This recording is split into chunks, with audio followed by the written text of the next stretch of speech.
It's a stunning image, the moment that Swiss officials say the deadly fire ignited inside a ski resort basement bar. You see there as staff hold champagne bottles with sparklers, all within a tightly packed crowd, and just above them, sparks igniting the flames in the ceiling.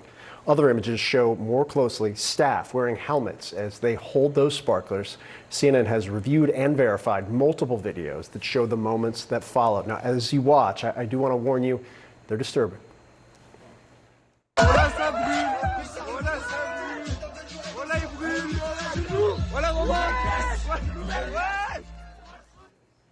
there are additional verified videos then showing the chaos unfolding, panic in the bar as patrons search for an escape, and the desperation as the fire grows larger. At least 40 people died and 119 were injured. Officials say that many of those are fighting for their lives. CNN's Nick Robertson has been on the ground, has been following the latest there at the scene in Switzerland. Nick, what are officials saying about the effort to locate those who are missing? Yeah, they're still trying to identify all the dead. There are still 6 people who are alive in hospital, of those 119 that are hospitalized, who remain unidentified. And that's the priority, the police say, for the families. We've seen a father of one of the missing today, literally on the ground here, in the street, on his knees. Uncontrollable grief. His brother was at his side trying to help him.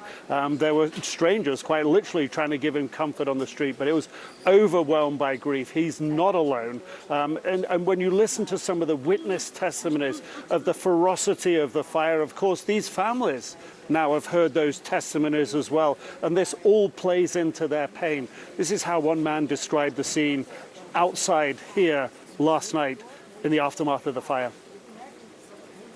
You saw the young people who were totally burned in the face, who missed some fingers here laying on the streets. And the first aid was given to these people. And then you have to, what was the worst is the screaming of these young people, the screaming of pain. Yeah, and that just gives you an idea of why it's so hard now for the authorities to identify everyone. The bank just over there opened its doors to for triage for medical rescue workers who were quickly on the scene. And my colleague, producer Jess Fetterman, was speaking with one of the doctors helping treat them. And the doctor was telling him, look, we were trying to make sure that everyone we were passing on that was being evacuated away, that we had their identification. But of course, it was so busy, so chaotic, that didn't happen in every case. And that's what provides for the pain and suffering of some of these families right now. European countries also stepping in here. About 50 of these severely burn-injured victims have been taken to other European countries for treatment. We know as well as the 71 Swiss who are injured, 14 French, 11 Italian, 4 Serbian, a Bosnian, Bulgarian, Polish. It's touching so many countries here. Phil? Happening now, investigators are closing in on a possible cause of that deadly fire that raced through a Swiss ski resort bar on New Year's Day. In this new image, you can see sparklers held in champagne bottles very close to the ceiling, which is covered in acoustic tiles. The fire killed at least 40 people. More than 100 others were injured. Multiple people are still missing right now. Joining us now, the former Boston Police Commissioner, Ed Davis. Ed, thanks so much for joining us. When you see these videos from inside that bar and the sparklers coming out of the champagne bottles, the acoustic ceiling, what jumps out at you? Well, it's really horrible to see this thing occurring again after we had the Station Night Club fire here in New England back in 2003. It's almost the exact same set of circumstances. The insulation on the ceiling and a fire source.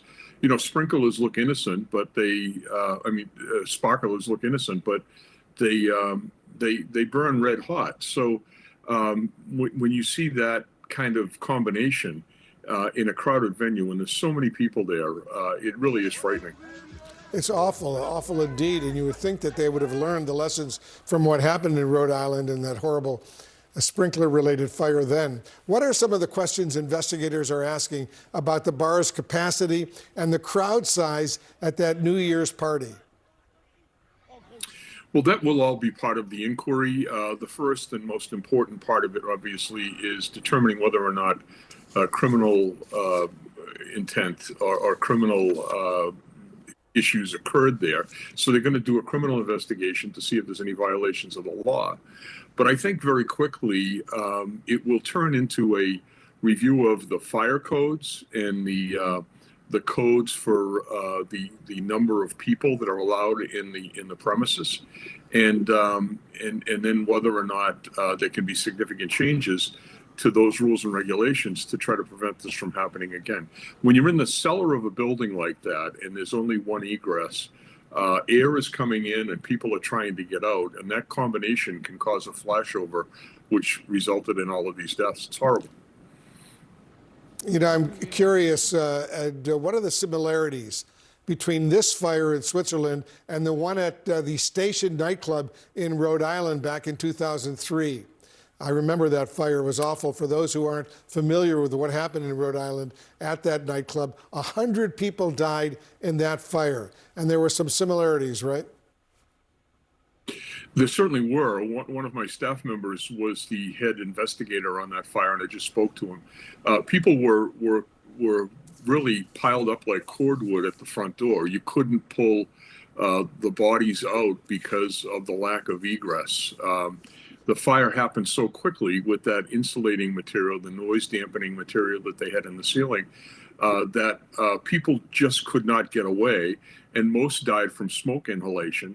But the scene was just horrendous. That's exactly what we're seeing over in Switzerland, and it's disappointing that people aren't paying attention to these things and preventing them. Families are desperate for answers this morning after a fire raged through a ski resort bar in Switzerland, killing at least 40 people during a New Year's party. I want to show you a disturbing new video that shows what appears to be the initial moment the fire started.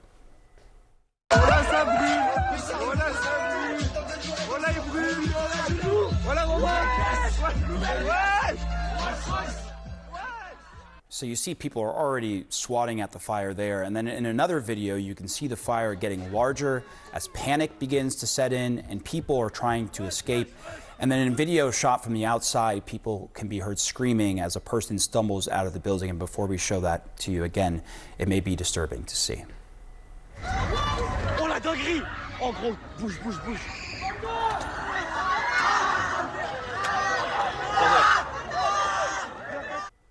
I mean, you see how frantic it is. You hear the screaming, and this footage shows what a local security director called scenes of war, saying young people were suddenly forced to act as first responders as injured people came out of the burning building. I want to bring in CNN's Nada Bashir, who joins us now. So Nada, what do we know about this? What is the latest here? Well, look, Omar, investigators are still very much in the early stages of their inquiry. At this stage, the priority, officials say, is on identifying all of the victims. Some of them have not been identified yet. There are still families waiting for confirmation of whether their loved ones who are still missing are among the victims killed in that deadly blaze, or perhaps among those injured who've been transported to hospitals across Switzerland and in neighbouring countries, but have yet to be identified. So this certainly is a moment of anguish for so many. Of course, the country is still in mourning. At this stage, at least we know that 40 people are presumed dead. Some 115 others are said to have been injured. Authorities say many of them were badly burned, and we know that many of those who were inside the bar celebrating New Year's were young people, some of them even teenagers. So this really is a tragic incident. Of course, the blaze beginning at around 1:30 in the morning, according to authorities. So as you can imagine, this was the moment where many were still celebrating New Year's, gathered at this very high-end popular bar lounge to celebrate New Year's. And as you heard from witnesses there, many of those in the area became first responders as they waited for emergency services to respond. Now, at this stage, there is no firm conclusion as to what actually caused the blaze. There has been some speculation, with witnesses saying that sparklers were carried in champagne bottles near the ceiling, which in the video you showed just a short while ago appeared to have been the first thing to catch fire before the entire bar itself caught ablaze. But again, it is just speculation at this stage. There hasn't been any firm confirmation from the authorities. Investigations are still ongoing. And of course, the priority at this stage, as officials have reiterated, remains focused on the victims, the casualties, and of course, their family members as well. Yeah, Nada Bashir, thank you for keeping us updated on those awful details. Swiss investigators are zeroing in right now on a possible cause of that deadly fire that raced through a ski resort bar on New Year's Day, killing at least 40 people. In this new image, you can see sparklers held in champagne bottles very close to the ceiling, which is covered in acoustic tiles. We want to warn our viewers, the footage you are about to see is very disturbing. You can see one person trying to beat back the flames as the fire begins to spread across the room. Survivors describe the effort to escape as total chaos. Listen.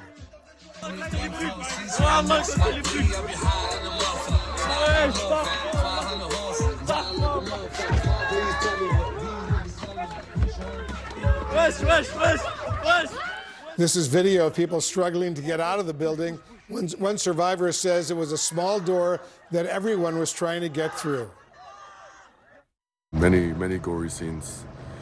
There were many who were very strong, who stayed strong, and who understood that their life was in great danger, but decided that mentally it was more important to stay calm. CNN international diplomatic editor Nick Robertson is now on the scene for us in Switzerland. Nick, where does the investigation stand right now? Yeah, investigation's still ongoing, but the lead prosecutor has made it very clear that they feel from the images that they've seen from their investigations so far that it is that moment that the champagne bottles are held aloft with those sort of indoor fireworks, those sparklers in them, contacting the roof. That's what the prosecutor is saying they believe caused this massive fire. Here's how it was explained.